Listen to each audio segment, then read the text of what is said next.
Assalamualaikum warahmatullahi wabarakatuh. Anak-anak sekalian, kita lanjutkan pertemuan kita. Kita akan membahas bagian yang B, yaitu momen inersia. Kemarin yang pertama adalah momen gaya, yang A. Sekarang yang B adalah momen inersia. Apa sih momen inersia itu? Momen inersia pada gerak rotasi adalah ukuran kemampuan benda untuk mempertahankan kecepatan sudut. Ibu ulangi, momen inersia pada gerak rotasi adalah ukuran kemampuan benda untuk mempertahankan kecepatan sudut.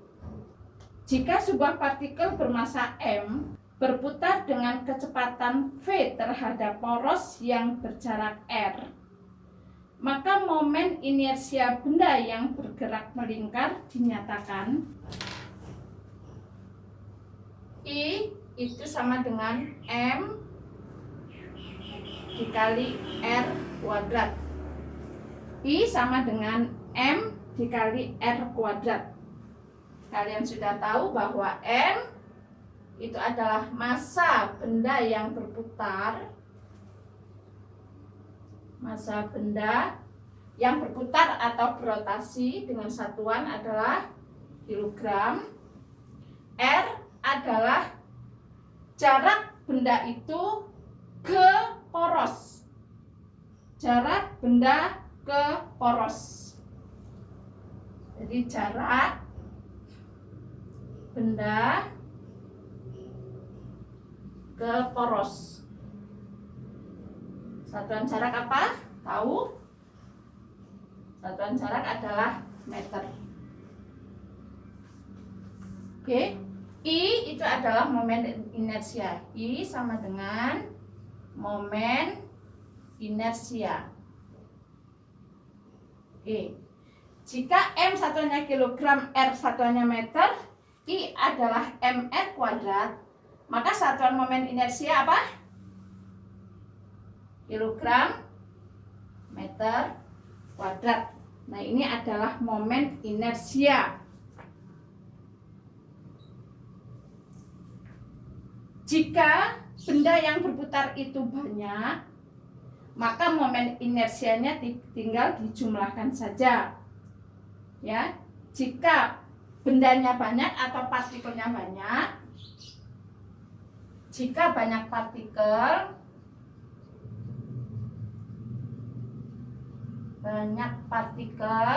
atau benda, maka I sama dengan sigma mR kuadrat.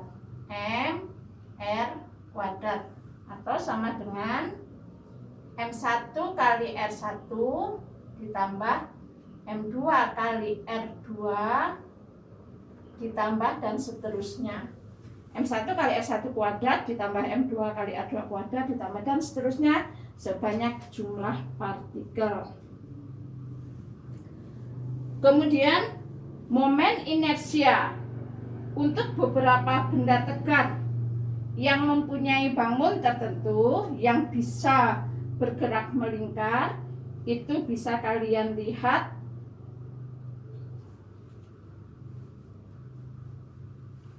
pada buku fisika kelas 11 karangan Indarti dan kawan-kawan pada halaman 9. Di situ terdapat beberapa benda yang mempunyai bangun tertentu dan momen inersianya. Contohnya misalnya silinder pejal. Silinder itu bisa bergerak rotasi. Maka dia momen inersianya adalah setengah mR kuadrat. Dan untuk yang lain-lain silahkan kalian lihat pada buku tersebut. Kemudian pada bagian A kita mempelajari momen gaya. Sekarang di sini momen inersia, sama-sama momen. Adakah hubungan momen inersia dengan momen gaya? Kita lihat hubungan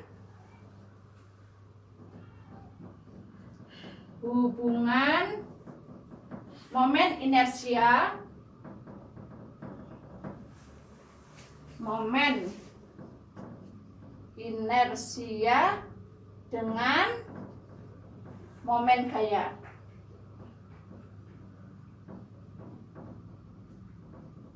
Nah, hubungan momen inersia dengan momen gaya dapat kita turunkan dengan menggunakan hukum 2 Newton. Kita lihat hukum 2 Newton. Oke. Anak-anak masih ingat rumus hukum 2 Newton? Harus ingat. Hukum 2 Newton rumusnya F sama dengan M kali A. F sama dengan M kali A. Pada gerak melingkar, A itu sama dengan alfa percepatan sudut dikali jari-jari. Ya. Maka bisa kita tuliskan F sama dengan M dikali alfa dikali dengan R.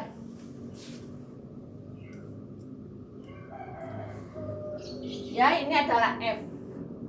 Jika semuanya ini ruas kiri dan ruas kanan kita kalikan dengan R, maka ini menjadi F kali R sama dengan M kali alfa kali R kuadrat. Nah, F adalah gaya, R adalah jarak antara partikel ke poros, M adalah massa, alfa percepatan sudut, R adalah jarak antara massa ke poros. F gaya dikali jarak apa itu? Gaya dikali jarak adalah tau. Kemudian sama dengan M kali R kuadrat. M kali R kuadrat itu apa? I. Dikali dengan alfa. Nah, hubungan momen inersia dan momen gaya bahwa tau sama dengan momen gaya sama dengan momen inersia dikali percepatan sudut. Ya, ini adalah hubungan antara momen inersia dengan momen gaya. Oke, bisa diikuti? Mudah-mudahan bisa diikuti, tidak terlalu cepat ya. Lanjutkan dengan yang C, momentum sudut. Apa itu momentum sudut? Momentum sudut didefinisikan sebagai hasil kali momentum linier dengan jari-jari. Momentum sudut didefinisikan sebagai momentum linier dengan dikali dengan jari-jari. Kalau momentum sudut dilambangkan dengan L sama dengan momentum linier, itu lambangnya adalah P dikali dengan jari-jari adalah R. L sama dengan P kali R. Kalian masih ingat momentum linier apa rumusnya? Momentum massa dikali kecepatan dikali dengan ini adalah P dikali dengan R. Kemudian V itu adalah V ini V kecepatan linier pada gerak melingkar, rumusnya adalah kecepatan sudut dikali dengan jari-jari. Maka kalau kita tuliskan di sini M dikali omega kali R dikali dengan R sama dengan M kali omega kali R kuadrat. Nah, M kali R kuadrat itu apa? Masih ingat? M kali R kuadrat itu adalah I. Maka R sama dengan I dikali omega. Kemudian, jika momen gaya yang bekerja pada sistem sama dengan 0, maka momentum sudut total sistem sama dengan 0. Jadi dinyatakan di sini L1 sama dengan L2. Nah, ini dikenal juga dengan hukum kekekalan momentum sudut. Berarti I1 kali omega 1 sama dengan I2 kali omega 2. Kalau ada I3, I4 dan seterusnya tinggal dilanjutkan. Nah, hukum kekekalan momentum ini dapat kamu lihat pada seorang penari balet ketika dia merentangkan tangan dan ketika dia meletakkan tangannya di dada. Ya, ketika dia meletakkan tangan itu adalah L1, maka I1 kali omega 1.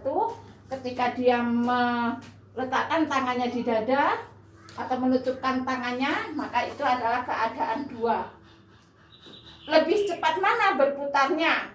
Ketika meletakkan tangan, merentangkan tangan dan menutupkan tangannya. Silahkan kamu perhatikan para penari balet yang sedang berputar. Nah, silahkan jawab sendiri jawabannya. Oke, itu adalah bagian C, yaitu momentum